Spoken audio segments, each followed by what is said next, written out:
All right, let's get right into it. We all know that person. And hey, maybe it's you who just can't say no.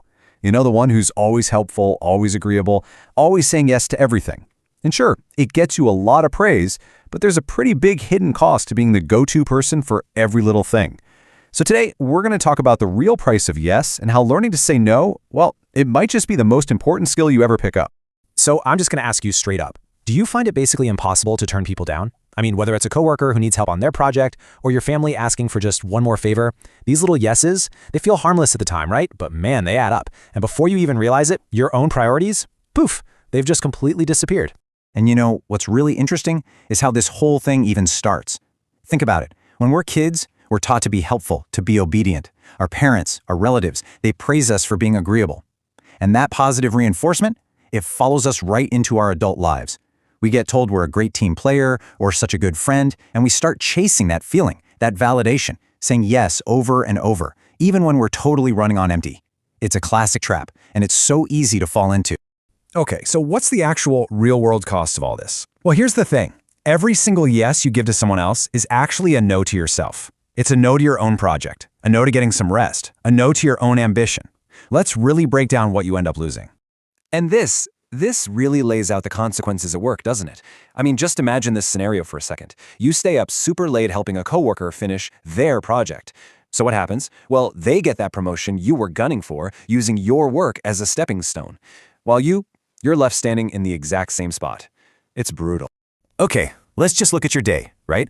You've got 24 hours. Let's say 8 of those are for sleep, maybe 4 for chores and a little personal time, but then if another 6 hours, a huge chunk of your day, goes to helping everyone else out, what's left for your goals? Yeah, you see it right there, a big fat zero. You're literally using up your precious, finite time to build someone else's future instead of your own. And this is what creates that downward spiral. Before you know it, you look around and realize that the people you started your career with, they've all moved ahead. And the worst part? A lot of them climbed a ladder that you were helping to hold steady for them. You're losing out on opportunities, you're losing respect, and you're missing out on achievements you absolutely 100% deserve. Okay, so that's the problem. But how in the world do you actually break this cycle? Well, let's look at a real-life example.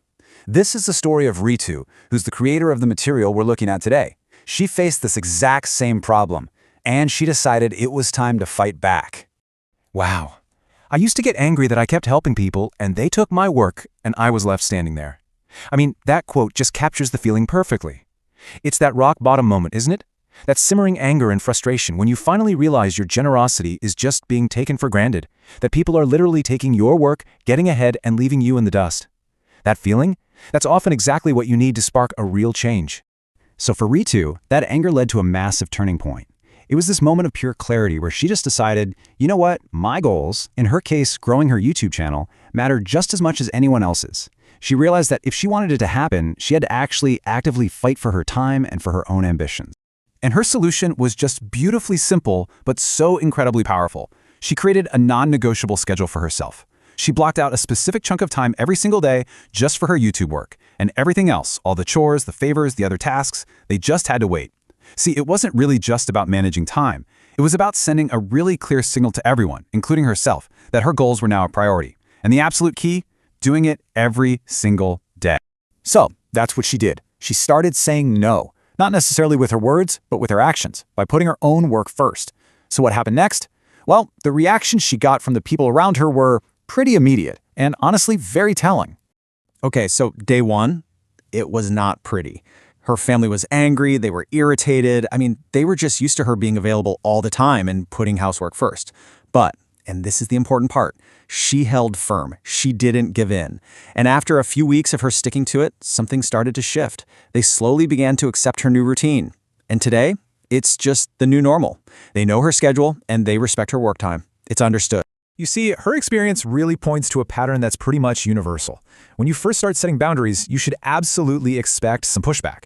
I mean, the people who benefited from you not having boundaries, they're not going to like it. But if you hold firm, they adjust. And in the process, you learn a lot about who truly supports you versus who is maybe just using you. And the best part, you finally get your time back. You start building the life that you deserve. So, what does all this mean for you? Ritu's journey isn't just her story. It's basically a blueprint for anyone out there who's ready to take back control. It really just comes down to deciding that your goals and your potential, they're absolutely worth fighting for. And here is the biggest takeaway, the thing I really want you to remember. Learning to say no is not selfish. It's not about being mean or rejecting other people. It's actually a profound act of self-acceptance. It's you finally signaling to the world, and even more importantly to yourself, that your time and your dreams actually matter. So, I'm going to leave you with a question to think about. I want you to take a real, honest look at your own life, at your ambitions, and ask yourself this. What is the one thing, the one goal, that is so important to you that you are no longer willing to sacrifice it just for someone else's convenience? Whatever your answer to that is, well, that's where you start.